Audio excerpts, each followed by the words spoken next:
तो रजत ऐसा है कि वो अपनी बात पे कभी रहता नहीं है, हमेशा मुकर जाता है। ये जो उसको पलटू और यू टर्न का जो टैग मिला है ना, वो एकदम परफेक्ट मिला है। कि किसी के आंसुओं पे हंसेंगे और किसी की फीलिंग्स का मजाक उड़ाएंगे, तो वो अपनी पर्सनालिटी दिखा रहे हैं। तो ये तो मैं करण का ये रिएक्शन देख के तो मैं शॉक्ड हो गई कि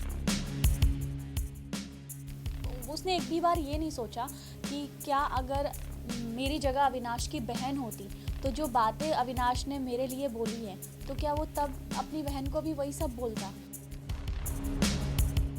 हो सकता है कि वन साइडेड लव हो अविनाश का मेरे लिए, पर मैंने कभी भाव नहीं दिया।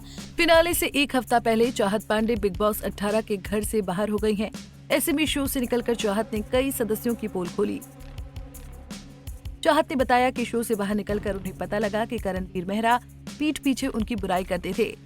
करण का कहना था कि चाहत मगरमच्छ के आंसू रोती हैं, यहाँ तक वो एक्टिंग करके पहुंची है। करण ने अगर ये बोला है कि मैं एक्टिंग करके यहाँ तक पहुँची हूँ, तो मुझे तो 3.5 महीने मैं एक्टिंग कर रही हूँ बिग बॉस के घर में, तो मुझे तो बेस्ट एक्ट्रेस का अवार्ड मिलना चाहिए ना।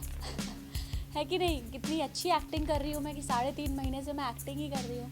और करण ने जो बात बोली है मेरे पीठ पीछे, वो जब मैं घर के अंदर थी तब मुझे पता ही नहीं था कि करण क्या बोल रहे हैं। जब मैं घर से बाहर निकली और मैंने वीडियोस देखे, तब मुझे पता चला कि अच्छा पीठ पीछे ऐसा बोल रहे थे करण। तो मुझे बड़ा बुरा लगा, हर्ट हुआ करण की बात सुन के कि वो इतने सीनियर हैं और वो अगर ऐसा करेंगे, किसी के आंसुओं पे हंसेंगे और किसी की फीलिंग्स का मजाक उड़ाएंगे, तो वो अपनी पर्सनालिटी दिखा रहे हैं। तो ये तो मैं करण का ये रिएक्शन देख के तो मैं शॉक्ड हो गई कि ये करण ये क्या कर रहा है, ये क्यों कह रहा है ऐसा। अविनाश को लेकर चाहत ने कहा कि उन्होंने उनके लिए बेबुनियाद बातें बोली हैं। अविनाश उनसे एक तरफा प्यार करते थे, लेकिन उन्होंने कभी उसे भाव नहीं किया। अविनाश ने जो किया, मुझे ऐसा लगता है कि उसने अपनी फुटेज के लिए, लाइमलाइट बटोरने के लिए, ये उसका एक गेम प्लान भी हो सकता है। उसके लिए उसने मेरी इज्जत के बारे में नहीं सोचा और बेबुनियाद झूठे इल्ज़ाम उसने लगाए जो एकदम मतलब बेसलेस थे। उसने एक भी बार ये नहीं सोचा कि क्या अगर मेरी जगह अविनाश की बहन होती तो जो बातें अविनाश ने मेरे लिए बोली हैं, तो क्या वो तब अपनी बहन को भी वही सब बोलता। तो ये बहुत ही हर्टफुल था मेरे लिए जो कुछ भी हुआ, और शायद उसी वजह से जो बातें अविनाश ने बोली, मेरी मम्मी आई, मम्मी को भी बहुत हर्ट हुआ उन बातों को लेके। तो मम्मी का भी वो रिएक्शन था, क्योंकि एक माँ अपनी बेटी के लिए तो हमेशा खड़ी रहती है। वन साइडेड लव हो अविनाश का मेरे लिए, पर मैंने कभी भाव नहीं दिया।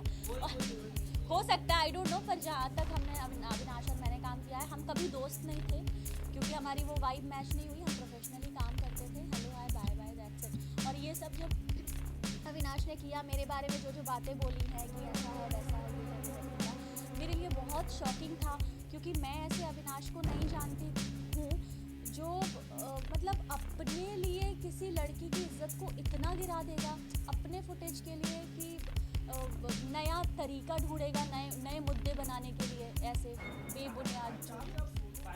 चाहत ने कहा कि Isha Singh ticket to finale deserve नहीं करती। मुझे लगता है ईशा बिल्कुल भी डिजर्व नहीं करती है, क्योंकि अगर अविनाश को हटा दिया जाए तो ईशा का उस घर में कोई वजूद नहीं है। अविनाश की उंगली पकड़ के, उसके कंधे के सहारे, अविनाश के सपोर्ट से वो यहाँ तक पहुँची हैं। तो मुझे लगता है वो बिल्कुल डिजर्व नहीं करती, शायद बहुत पहले ही उनको बाहर हो जाना चाहिए। चाहत ने रजत को लेकर कहा कि उन्हें पलटू का सही टैग मिला है, वो कभी उनका दोस्त नहीं बन सकता। रजत से कभी भी दोस्ती नहीं हुई मेरी, हमेशा मतलब बातचीत होती थी, फिर हमारा झगड़ा हो जाता था, फिर मैं रोती थी, वो चुप करवाता रहता था।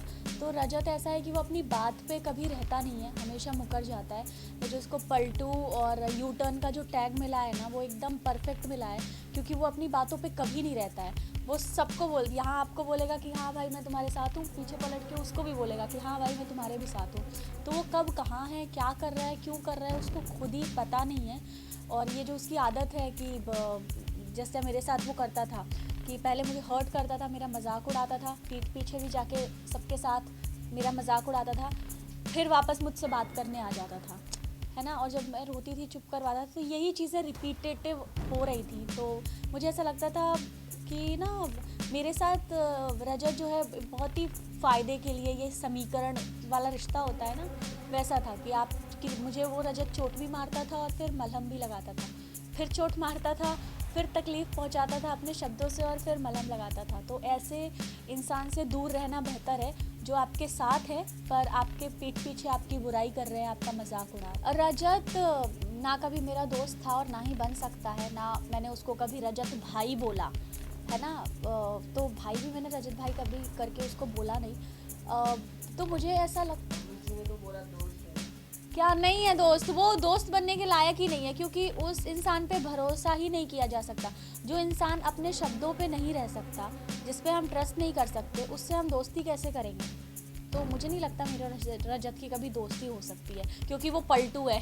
इसके साथ ही चाहत ने अपने रूममेट बॉयफ्रेंड और सेट से लीक हुई केक की फोटो को लेकर भी सफाई दी। मैंने 3 साल किया है शो और वो मेरे सेट का ही फ़ोटो है। और सेट पे कितने फैंस हमें बुकेज भेजते हैं, केक भेजते हैं। हर दूसरे तीसरे दिन किसी का बर्थडे होता है, क्योंकि हमारी यूनिट इतनी बड़ी होती है। किसी की एनिवर्सरी हो रही होती है, कभी सेट पे भी सेलिब्रेशन होता है तो उसके कुछ केक्स आते हैं। तो बस ऐसे मेरी एक फ़ोटो है और पीछे केक रखा है, उससे कोई कैसे जोड़ सकता है। तो वो केक की यही कहानी है कि वो सेट पे ही किसी का आया था केक। अब एग्जैक्टली फ्रेंड ने मानस का नाम लिया और मानस ने फिर मुझे बाहर आके पता चला कि एक्चुअली मानस ने मीडिया के सामने आके क्लियर किया कि ऐसा कुछ नहीं है। और मुझे तो बेचारे मानस पे दया आ रही है कि मेरी वजह से बेमतलब उस बेचारे का नाम भी जुड़ गया। पर मानस जैसा दोस्त भगवान सबको दे कि उसने मेरे लिए आके एक क्लैरिटी रखी। इतने गट्स हैं उसमें कि आके उसने क्लियर किया कि नहीं भाई ऐसा नहीं है। ऐसे ही और वीडियोस के लिए आप नारी के पेज को YouTube पर सब्सक्राइब, फेसबुक पर लाइक और इंस्टा पर फॉलो करना ना भूलें।